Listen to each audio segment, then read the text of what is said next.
Ya, kalau rumah sakit swasta memang punya hak untuk tidak bekerja sama dengan BPJS Kesehatan. Undang-undangnya memang mengatakan demikian. Mungkin dengan segala pertimbangan, karena sistem BPJS ini kan pembayarannya adalah sesuai dengan diagnosisnya. Nah, jadi diagnosisnya katakan usus buntu ya, appendicitis itu, dan harus dilakukan operasi. Dia selama kelas perawatannya sama dan kelas rumah sakitnya sama, ini akan dibayar sama. Misalnya saya mau operasi usus buntu di rumah sakit di Gubuk, rumah sakit tipe C. Saya operasi dengan rumah sakit di Jakarta tipe C. Ya, pasti unit cost mereka kan pasti beda kan. Yang satu di kota kecil, yang satu di Jakarta dengan UMR-nya yang satu 2 jutaan, yang satu 4 juta lebih. Pasti kan cost-nya berbeda. Tetapi oleh BPJS ini dibayarnya kan sama saja. Nah, ini kadang-kadang menjadi masalah bagi rumah sakit yang memang perhitungan cost-nya besar.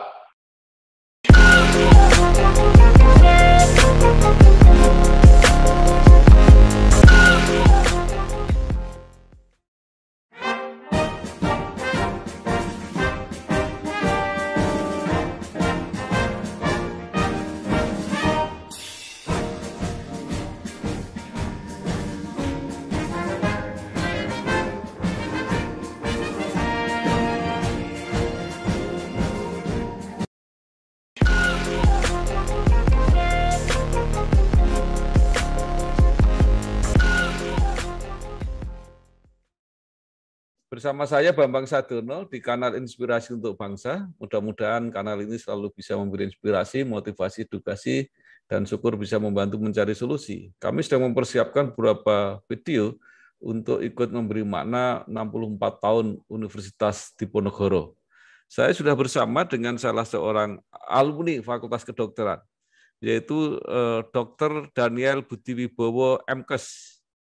Beliau selain Dirut Rumah Sakit Pantiwiloso Semarang, juga Ketua Kompartemen Pembiayaan dan Jaminan Kesehatan Perhimpunan Rumah Sakit Seluruh Indonesia, Persi.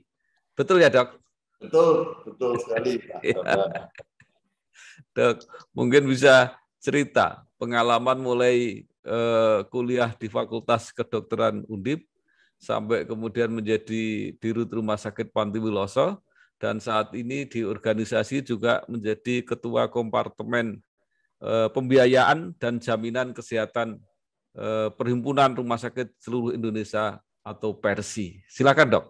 Iya, terima kasih Mas Bambang. Teman-teman dari Inspirasi untuk Bangsa, hari ini kita ikut meramaikan 64 tahun pelayanan Universitas Diponegoro, alma mater saya. Karena saya lahir, besar, dan bekerja di Semarang. Ini terlalu cinta Semarang, jadi nggak kemana-mana. Saya masuk ke Undip di Fakultas Kedokteran tahun 1982 dan menyelesaikan kuliah sebagai dokter tahun 1989. Dan sejak itu saya sudah bergelutnya di rumah sakit lah. Jadi sebagian besar umur saya ini hidup di rumah sakit. Kemudian pada tahun 2000 saya kembali ke Undip untuk mengambil kuliah magister kesehatan dengan konsentrasi manajemen rumah sakit, dan selesai pada tahun 2000. Saya masuk 2002, selesai tahun 2005.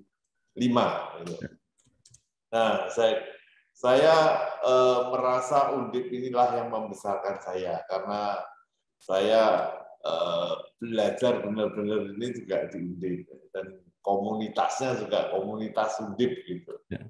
Halo Biotizen, sudah tahu belum kalau sekarang ada metode baru pengambilan sampel untuk deteksi COVID-19 selain swab loh? Biosaliva merupakan alternatif pengambilan sampel untuk deteksi COVID-19. Dengan Biosaliva, tes PCR COVID-19 akan lebih nyaman karena sampelnya diambil melalui metode kumur-kumur.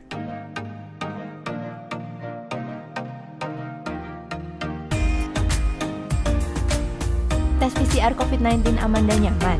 Biosaliva aja. Kemudian bagaimana sampai memimpin rumah sakit Pantiwiloso? Ya Pak, jadi tadi seperti saya katakan, dari tahun 1989 saya selesai, saya sudah diikat oleh Pantiwiloso, nggak boleh kemana-kemana. Pokoknya harus masuk ke Pantiwiloso, ke grup Yakum, karena Pantiwiloso ini adalah bagian dari kelompok rumah sakit Yakum. Jadi sekarang saat ini Yakum ini ada 13 rumah sakit, dan saya mulai di Pantiwiloso Citarum pada waktu itu sebagai dokter jaga.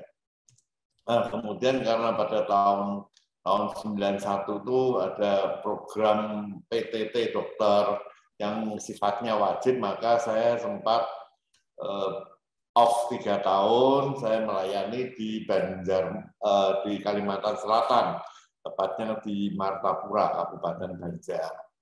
Nah, kemudian tahun 95 saya balik, sudah nggak boleh kemana-mana juga. Walaupun pada saat itu banyak tawaran dan diminta benar-benar untuk tetap tinggal di Kalimantan Selatan, tetapi kalah janji, saya tetap ada di Pantiwiloso. Kembali ke Pantiwiloso Citarum, pada waktu itu sempat juga menjabat sebagai kepala sekolah perawat kesehatan, kemudian kepala sekolah bidan, dan akhirnya kembali menjadi direktur Rumah Sakit Pantiwiloso Citarum.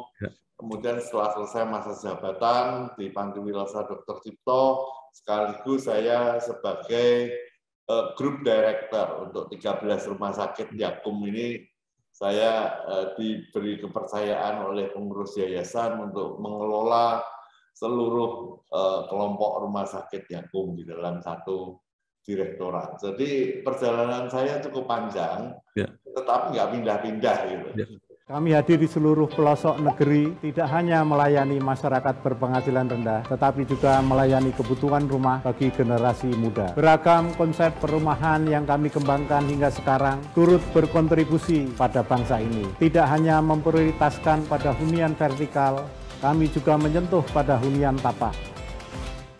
Ya Dok, Yakum itu hanya di Jawa Tengah atau ada di luar Jawa Tengah, Dok? Ya, jadi Yakum itu Yayasan Kristen untuk Kesehatan Umum. Kami ada 13 rumah sakit saat ini, kebanyakan ada di Jawa Tengah, Jogja, dan ada beberapa di Metro dan di Provinsi Lampung. Nah, kemudian aktif juga di kepengurusan Persi. Iya. Seperti apa ceritanya? Ya, karena saya orang rumah sakit yang lama, ya saya ini aktif di Persi mungkin ya sudah lebih dari 15 tahun yang lalu. Sudah lebih, mungkin 15 sampai 20 tahun yang lalu saya sudah mulai menjabat sebagai pengurus Persi. Dan saya juga setia dengan jabatannya.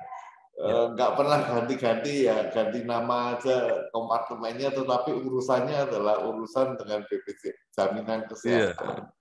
Dan sejak tahun 2014 karena ada program JKN ini, ya lebih fokus juga dalam JKN. Jadi ya saya ini rupa-rupanya orang yang tetap aja dalam satu pekerjaan gitu. Tapi ya saya minta ganti, ya nggak diganti-ganti, Pak.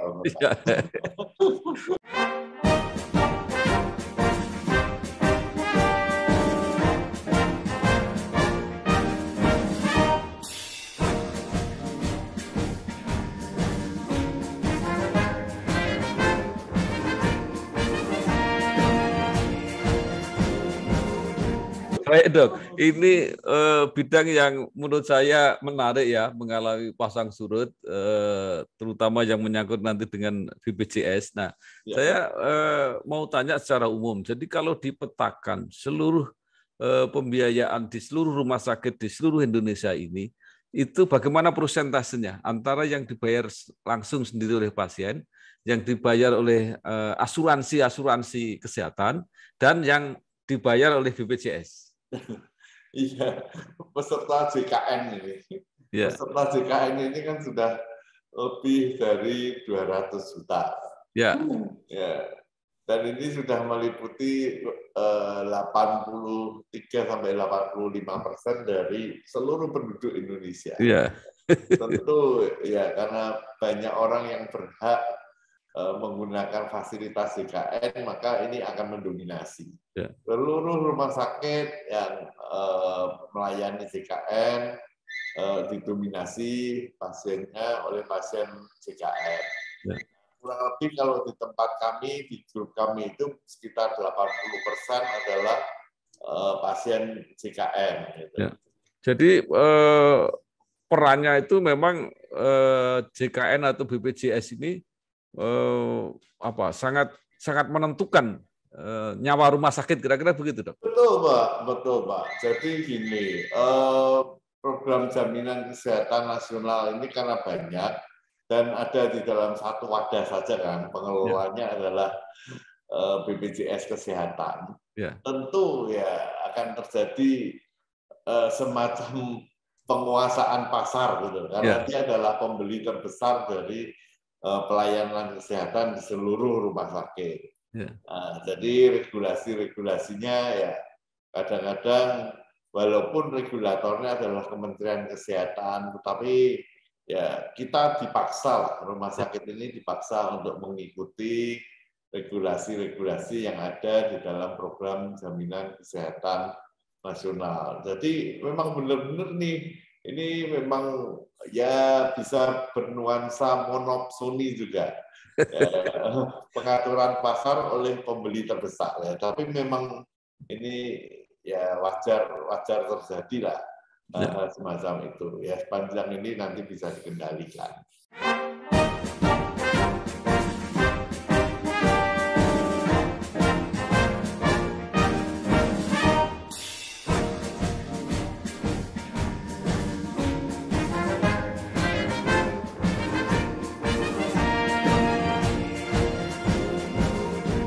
Nah, jadi kalau begitu peran asuransi kesehatan itu tadi kan sudah di JKN-nya sudah lebih dari 80%. Yang ditangani asuransi kesehatan itu kira-kira porsinya berapa persen tinggal? Iya, asuransi kesehatan di Indonesia itu paling-paling hanya 3%. Oh. Ya, kecil sekali sebenarnya dibanding dengan jumlah masyarakat. Ya. Dan juga pada akhir-akhir ini mungkin peserta asuransi kesehatan juga menurun juga karena ada jaminan kesehatan nasional dan sayangnya walaupun secara teori ada coordination of benefit, koordinasi manfaat antara manfaat asuransi dengan manfaat JKN, tetapi di dalam prakteknya masih agak sulit karena JKN ya memang membatasi kalau mau pakai JKN ya pakai JKN lah, kalau nggak mau pakai JKN ya udahlah, mau bayar sendiri terserah, mau pakai asuransi umum terserah, tidak bisa pakai JKN. Saya mau menaikkan manfaat lah, saya mau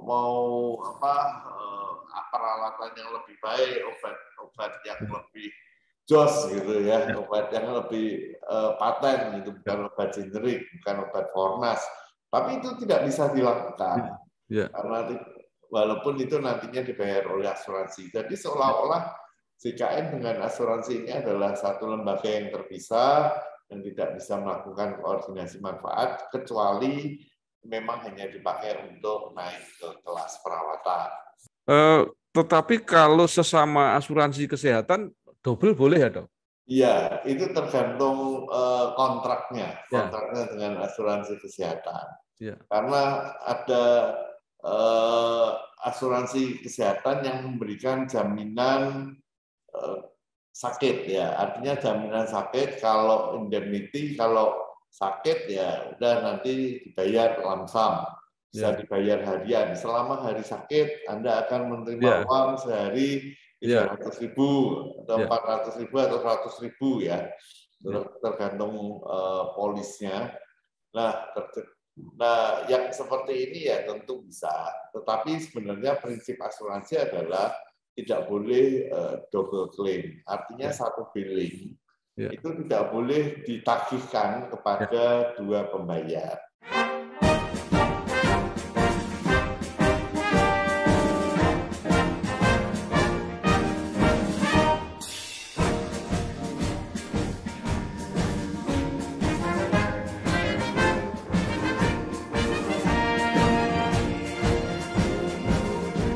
Itu memang ada asuransi yang tidak mempersoalkan itu. Pokoknya kalau sakit sekian hari di rumah sakit ya langsung dibayar. Cuma dari rumah sakit kontraknya. Ya, tinggal bukti bahwa memang benar-benar orang ini sakit dirawat di situ gitu aja. Ya. Nah, Dok, kalau untuk pihak rumah sakitnya, sebenarnya yang paling nyaman yang mana? Apakah yang asuransi atau yang bayar sendiri? Nah, nanti BPJS ada pertanyaan khusus nanti. Ya, asuransi atau bayar sendiri buat kami sama saja, karena kami menerima uangnya jumlahnya sama. Ya. Cuman yang satu dibayar asuransi, yang satu dibayar oleh pasien. Ya. Nah, tentu kalau boleh memilih ya dibayar pasien lebih enak karena administrasinya lebih sederhana. Tetapi kalau dengan asuransi memang ada pekerjaan administrasi tambahan. Tetapi ya itu tidak menjadi satu persoalan besar bagi rumah sakit karena memang sudah bekerja sama. Jadi buat kami ya mau asuransi kami senang karena ada kepastian pembayaran dan sebagainya. Tapi mau bayar sendiri ya silakan saja. Dok, nah ini di dalam praktek mungkin sedikit sih. Ada dokter yang tidak mau kalau pembayarannya itu pakai BPJS. Bahkan juga ada rumah sakit, pasti ini rumah sakit swasta yang juga tidak bekerja sama dengan BPJS. Ini seperti apa, Dok? Ya, kalau rumah sakit swasta memang punya hak untuk tidak bekerja sama dengan BPJS Kesehatan. Undang-undangnya memang mengatakan demikian. Mungkin dengan segala pertimbangan, karena sistem BPJS ini kan pembayarannya adalah sesuai dengan diagnosisnya. Nah, jadi diagnosisnya katakan usus buntu ya, appendicitis itu dan harus dilakukan operasi. Dia selama kelas perawatannya sama dan kelas rumah sakitnya sama, ini akan dibayar sama. Misalnya saya mau operasi usus buntu di rumah sakit di Gubuk, rumah sakit tipe C. Ya. Saya operasi dengan rumah sakit di Jakarta tipe C. Ya pasti unit cost mereka kan pasti beda kan. Ya. Yang satu di kota kecil, yang satu di Jakarta dengan UMR-nya yang satu 2 jutaan, yang satu 4 juta lebih. Pasti kan cost-nya berbeda. Tetapi oleh BPJS ini dibayarnya kan sama saja. Nah ini kadang-kadang menjadi masalah bagi rumah sakit yang memang perhitungan kosnya besar, mereka merasa bahwa nanti kalau terlalu banyak pasien JKN-nya ya mungkin akan bukan mendapat profit, tapi justru menimbulkan kerugian. Nah, jadi ya memang kita bisa memaklumi. Nah, ada dokter-dokter juga yang memang menyatakan saya tidak mau melayani pasien JKN. Ada dokter-dokter yang seperti itu. Walaupun sebenarnya secara etis ini tidak dibenarkan. Karena di dalam pelayanan, kalau satu rumah sakit sudah kontrak dengan BPJS Kesehatan, maka ya dokter-dokternya wajib untuk memberikan pelayanan kepada pasien JKN. Tetapi dalam praktek saya tidak menyangka ada hal-hal yang kejadian semacam itu.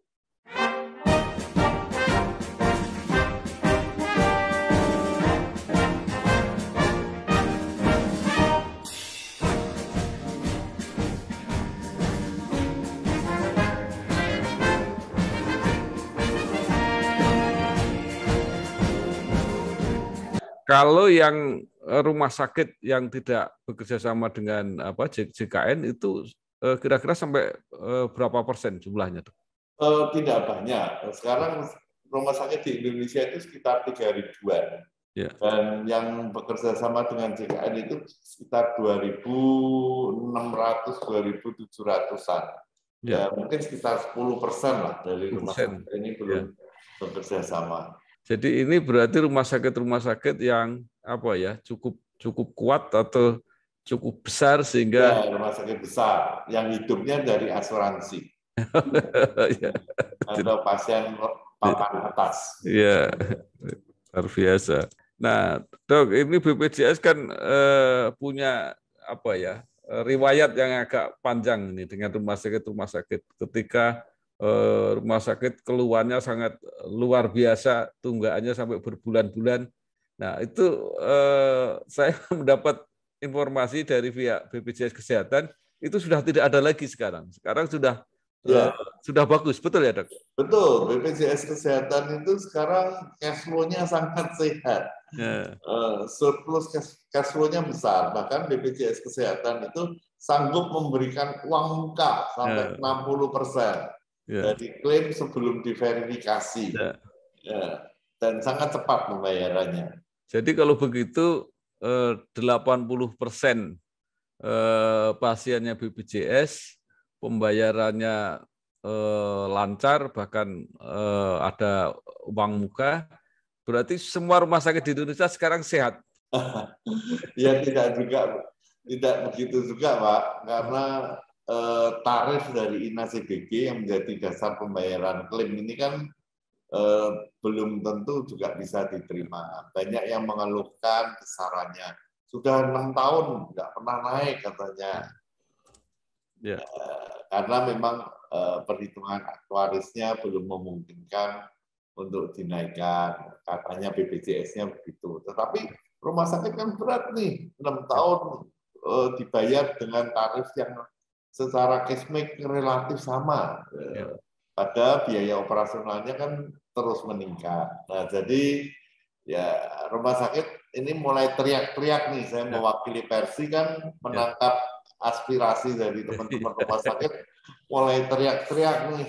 Kepanasan lah, pelayanan JKN kurang menguntungkan lah ya. Tetapi kalau mau diputus ya takut juga. Iya. Memang kan rindu.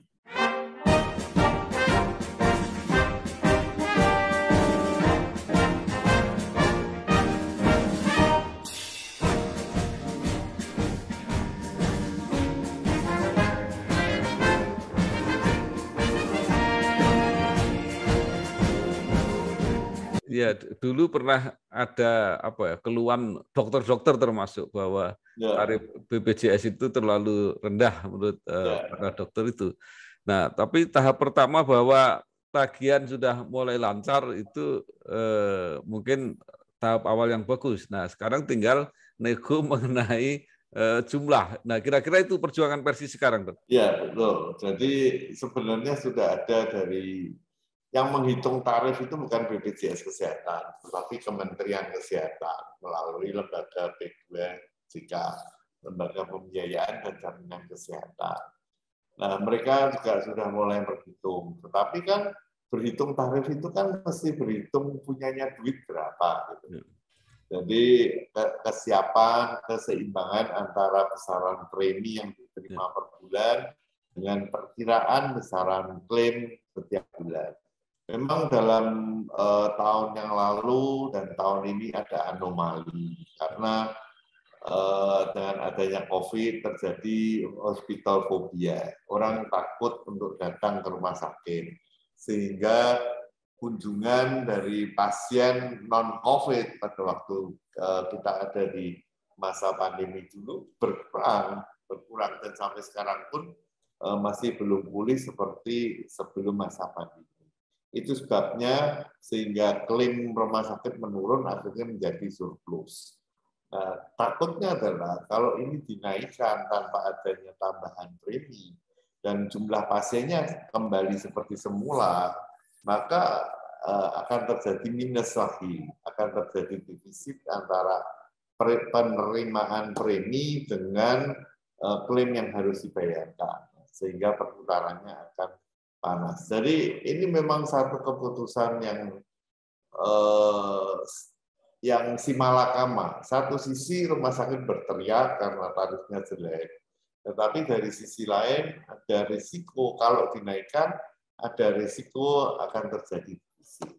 Kecuali pemerintah mengatakan berapapun defisitnya, saya akan nombokin. Itu ceritanya akan berbeda.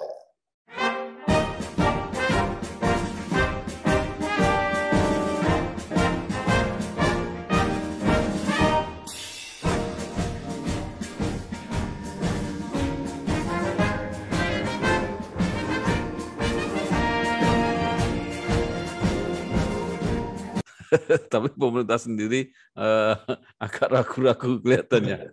Betul, karena sistem anggarannya. Ya. Nah, Dok, ini untuk mendorong asuransi kesehatan ini kan pada prinsipnya orang Indonesia ini kan belum begitu aware terhadap asuransi. Nah, padahal itu sesuatu yang penting, apalagi kalau dibandingkan dengan negara-negara lain. Nah, mungkin dokter yang sudah lama mengurusi masalah ini, ada nggak semacam tip gitu? Bagaimana kalau orang sudah mulai pengen asuransi kesehatan, tapi memilih yang dia yakin ini yang bagus gitu? Itu bisa nggak ada ciri-cirinya gitu, Dok? Iya. Biasanya marketing untuk asuransi kesehatan itu kan pasti bercerita yang bagus. Ya. Memang asuransi prinsipnya adalah mengalihkan risiko. Ya. Kalau asuransi kesehatan berarti kan kalau sakit kita punya risiko keluar duit untuk pembiayaan sakitnya. Itulah yang dialihkan kepada asuransi kesehatan. Tetapi risiko itu kan bisa dari yang kecil maupun risiko yang besar. Ya. Risiko yang sering terjadi maupun risiko yang tidak sering terjadi. Nah, biasanya kalau orang tidak menyadari seperti ini, ya di dalam proposalnya sampaikan ini dijamin ini ya jaminannya besar. Tapi memang risiko itu kan jarang terjadi. Risiko yang sering-sering itu kadang-kadang justru terabaikan. Nah, karena itu penting sekali kalau memilih asuransi kesehatan harus tanya detail apa saja yang dijamin. Nah, kemudian berapa besaran penjaminan? Apakah ada limitnya atau tidak? Nah, jangan-jangan dijamin tetapi plafonnya rendah. Jadi sebentar habis. Belum sampai tahun masa asuransinya berakhir sudah tidak bisa klaim karena limitnya habis. Ya.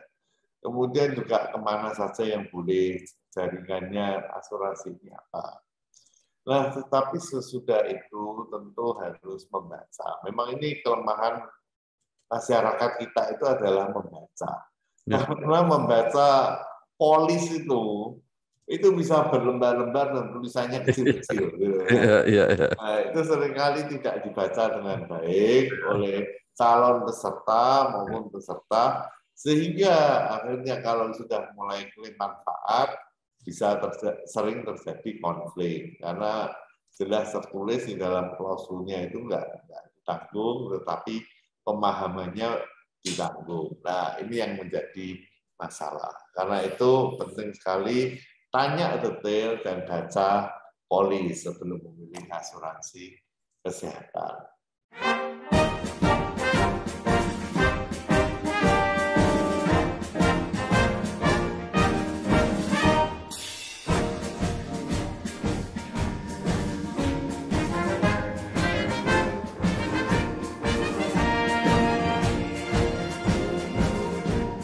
Nah, tadi dikatakan dari semua itu yang paling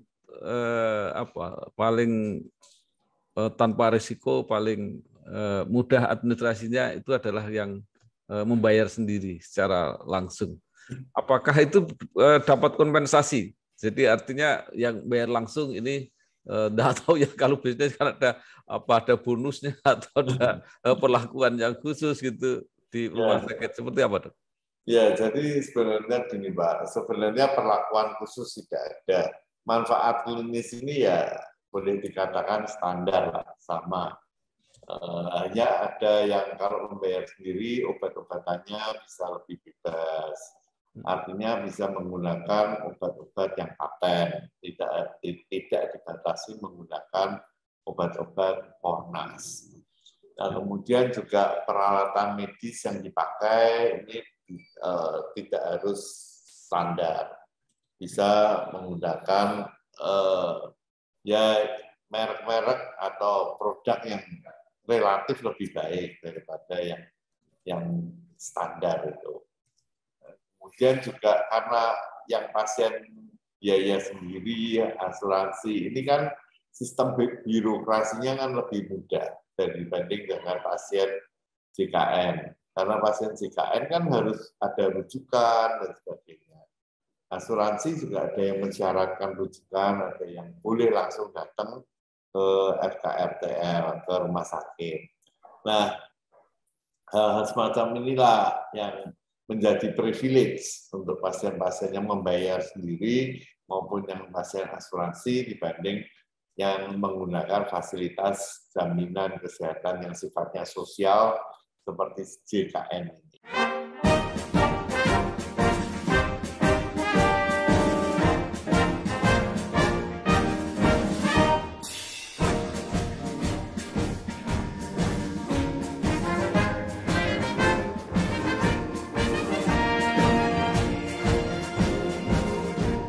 Jadi kalau ada keluhan bahwa pasien JKN itu layanannya sering nomor 2, nomor 3 itu seperti apa, Dok? Ya, sebenarnya bukan nomor 2, nomor 3, Pak. Manfaatnya itu standar sebenarnya.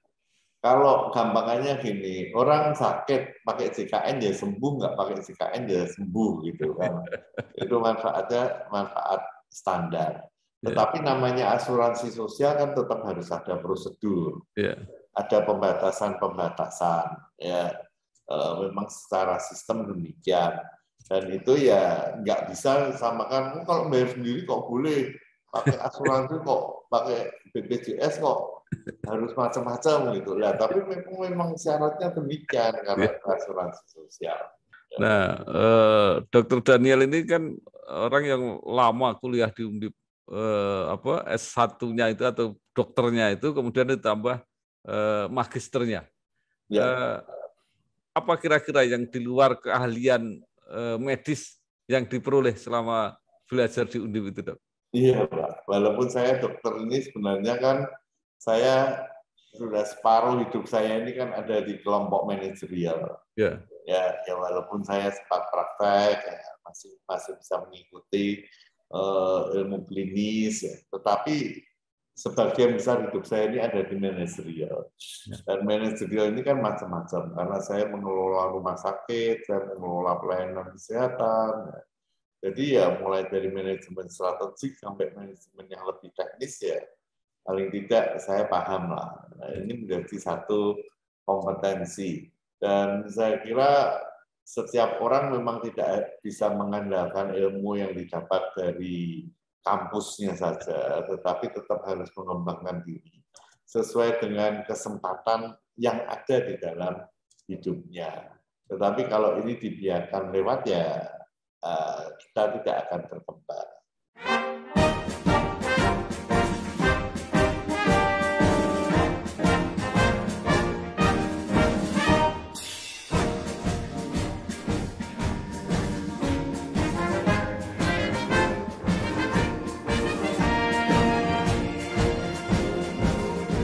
Mungkin terakhir, Dok, mungkin ada saran dan harapan baik kepada alma mater, artinya apakah ada pola-pola pendidikan yang perlu disempurnakan, ya, kemudian termasuk kepada para alumninya, apa yang harus disiapkan kalau mau memasuki dunia praktek. Silakan, Dok. Ya, jadi alma mater yang saya banggakan ini Undip, karena saya kalau tidak ada Undip mungkin saya tidak bisa seperti sekarang. Tentu Undip ini tetap harus berkembang dengan rankingnya sekarang sudah cukup baik di Indonesia maupun di dunia. Dan saya kira tetap harus ditingkatkan kualitas sebagai universitas yang dilengkapi dengan penelitian-penelitian. Karena seringkali kita ini agak malu-malu untuk memaparkan hasil-hasil penelitian dalam jurnal, walaupun sekarang ini menjadi satu kewajiban bagi sebuah universitas. Tetapi saya mendorong supaya teman-teman yang ada di Undip ini lebih banyak melakukan penelitian. Dan penelitian harus ada ciri khasnya bahwa penelitian ini menjadi penelitian yang aplikatif juga.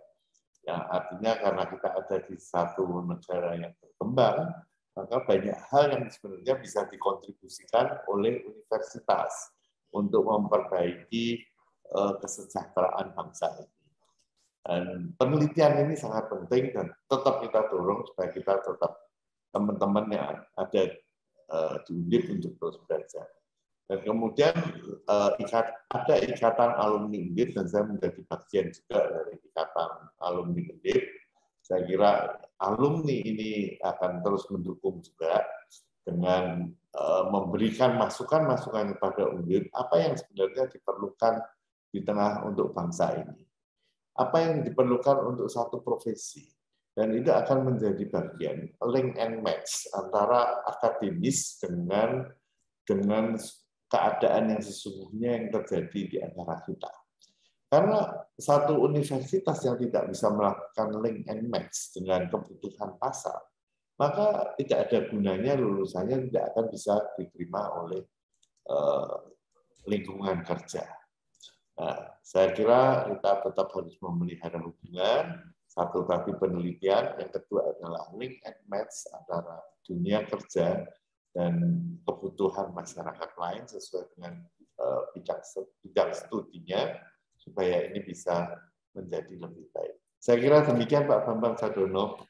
Baik, terima kasih sekali kepada Dr. Daniel Budi Wibowo, MKes, Ketua Kompartemen Pembiayaan dan Jaminan Kesehatan Persi, yang sekaligus juga Dirut Rumah Sakit Pantiwiloso dan termasuk direktur yang mengelola